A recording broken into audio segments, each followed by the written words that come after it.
अस्सलाम वालेकुम स्टूडेंट्स, आज हम लोग मैनुअल थेरेपी की बुक से चैप्टर नंबर 8 स्टार्ट करने जा रहे हैं। इसका सेकंड पेज ये है अप्लाइंग मैनुअल थेरेपी टेक्निक्स। यानी जब भी हमने मैनुअल थेरेपी की टेक्निक्स को अप्लाई कर रहे होना है तो हमें किन किन चीज़ों का ख्याल रखना है। सबसे पहले हम इस चैप्टर का थोड़ा सा ओवरव्यू ले लेते हैं।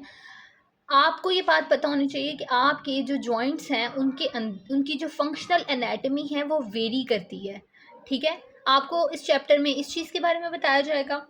और इसके अलावा अगर आप लोगों के पास आप लोगों की बुक्स मौजूद हैं तो इसके बाद नेक्स्ट एक मेन हेडिंग होगी ऑब्जेक्टिव्स। यानी जब भी हम कभी ट्रीटमेंट कर रहे हैं तो हमने ऑब्जेक्टिव्स का ख्याल रखना है कि आखिर हमारे आज के ट्रीटमेंट का मकसद क्या है। फिर उसके अलावा आपकी पेशेंट की पोजीशनिंग कैसी है ये चीज़ इस चैप्टर में बताई जाएगी। आपकी थेरेपिस्ट की पोजीशनिंग कैसी होनी चाहिए वो बताया जाएगा। आपकी ग्रिप कैसी होनी चाहिए वो आपको बताया जाएगा। और इसके अलावा आपका जो फिक्सिंग हैंड है वो कहाँ पे होगा थेरेपिस्ट का, और मूविंग हैंड थेरेपिस्ट का कहाँ पे होगा ड्यूरिंग मैनुअल थेरेपी की टेक्निक्स की एप्लीकेशन के। तो ये चीज़ें आप लोगों को इस चैप्टर में बताई जाएंगी। सबसे पहले हम इसी को देख लेते हैं, variation in functional joint and anatomy. तो इसमें बताया गया है कि आपका जो जॉइंट प्ले की अगर एंड फील नॉर्मल है, ठीक है, यानी पर्सन टू पर्सन हम सबके जॉइंट वेरी करते हैं। हो सकता है मेरा जॉइंट कुछ ज़्यादा मोबाइल हो, आपका कुछ कम मोबाइल हो, तो इसका मतलब ये नहीं कि आप अब नॉर्मल हो गए हो या मैं अब नॉर्मल हो गई हूँ। ठीक है, हम सबकी बॉडी वेरी करती है। जैसे कहते हैं एथलीट्स में ज़रा ज़्यादा फ्लेक्सिबिलिटी होती है और एक आम पर्सन में उस हिसाब से थोड़ा कम होता है। कंप्यूटर यूज़र्स ज़रा डिफरेंट तरह से बिहेव करते हैं, टीचर्स ज़रा डिफरेंट वे में बिहेव करते हैं, डॉक्टर्स का लाइफस्टाइल डिफरेंट होता है, उनकी एनाटमी थोड़ी डिफरेंट होती है। तो आपकी जो एनाटमी है वो पर्सन टू पर्सन वेरी करती है। इसका मतलब ये है कि हर बंदे के हिसाब से उसके लिए चीज़ें नॉर्मल अलग हैं। मतलब मेरे लिए जो चीज़ नॉर्मल है वो आपके लिए हो सकता है डिफरेंट हो। ठीक है, आपको बड़ी हैरत होकर देख के अच्छा ये तो बहुत ज़्यादा हाइपर मोबाइल है। तो इसी तरह अब हमें कैसे पता चलेगा, अगर आपके जॉइंट प्ले की एंड फील नॉर्मल है तो जॉइंट आपका नॉर्मल है। अब उसमें डिविएशंस या एसिमेट्रीज हो सकती हैं और उसमें रेंज भी थोड़ी और डायरेक्शन ऑफ मूवमेंट भी थोड़ी डिफरेंट हो सकती है। मैंने अगेन बताया है कि हर पर्सन डिफरेंट होता है। ठीक है, हो सकता है किसी की रेंज बहुत ज़्यादा हो, हाइपर मोबाइल हो, किसी की रेंज कम हो, वो हाइपर मोबाइल हो, लेकिन अगर उसकी एंड फील नॉर्मल है तो वो बिल्कुल नॉर्मल है।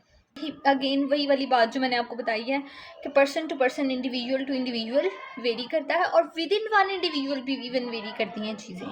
ठीक है ना, वो आपको आगे एग्जांपल आप देखोगे तो आपको समझ आ जाएगा।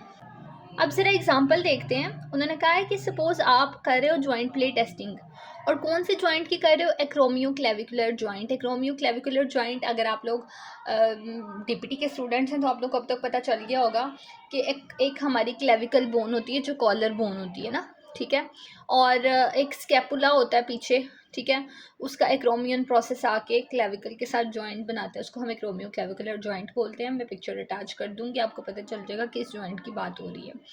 तो जब हम जॉइंट प्ले को टेस्ट कर रहे होते हैं एक्रोमियो क्लेविकुलर जॉइंट के, तो आप हो सकता है ये चीज़ नोटिस करो कि जो एक्रोमियन प्रोसेस है उसकी जो कनकेव सरफेस है वो एक साइड पे तो ज़्यादा मीडियली आ रही है, जबकि दूसरी साइड पे थोड़ी सी वो लेटरली लाई कर रही होगी। यानी पर्सन एक ही है, उसी की बॉडी है, लेकिन उसकी राइट साइड का हो सकता है थोड़ा मीडियली लाई कर रहा हो सकता है लेफ्ट साइड का थोड़ा लेटरली लाई कर रहा हो सकता है दोनों इक्वल लेवल्स पे हों।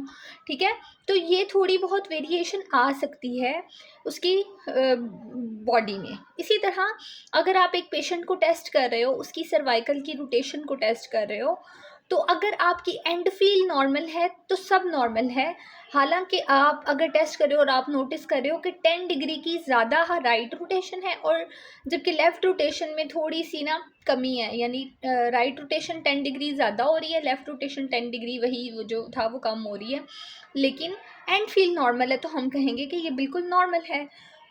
और उसके अलावा दूसरी चीज़ ये बात आगे लास्ट 3 पॉइंट्स आप लोगों को बेसिकली इस एग्जाम्पल में बताया गया है कि क्रोमियो क्लेविकुलर वाला पॉइंट, एक आपको सर्वाइकल का बताया गया है कि सर्वाइकल में आपकी with in the body same person में वेरिएशन हो सकती है राइट और लेफ्ट में, लेकिन अगर एंड फील नॉर्मल है तो हमने परेशान नहीं होना। और अगर आप काफ़ी सालों से एक एक्टिविटी कर रहे हो, लाइक आप काफ़ी सालों से कंप्यूटर पे जॉब कर रहे हो, तो आपका वो कहते नहीं है बॉडी उस हिसाब से अडाप्ट कर जाती है। तो एनाटॉमिकल स्ट्रक्चर्स आपके उस तरह से एसिमेट्री में चले जाते हैं। जैसे कि आप टेनिस खेलते हो तो हो सकता है आपकी बॉडी थोड़ी डिफरेंट वे में होगी, गोल्फ खेलने वालों की, जेवलाइन थ्रो वालों की बॉडी उस हिसाब से ट्रेन होती है। हम नॉर्मल जो हाउसवाइफ्स होते हैं उनकी बॉडी डिफरेंट होती है, क्योंकि उन्होंने कभी एक्सरसाइज नहीं की होती, ठीक है। इसी तरह जिम करने वाले जो होते हैं लेडीज़, आपने देखी कितनी फिट होती हैं, इससे बहुत उनकी अच्छी बॉडी बनी होती है, वो ज़रा डिफरेंट नज़र आएंगी। टीचर्स आपको नज़र आएंगे डिफरेंट वे में, कंप्यूटर यूजर्स डिफरेंट वे में नज़र आएंगे। तो आप कितने सालों से एक एक्टिविटी कर रहे हो उस हिसाब से आपकी बॉडी अडाप्ट कर लेती है।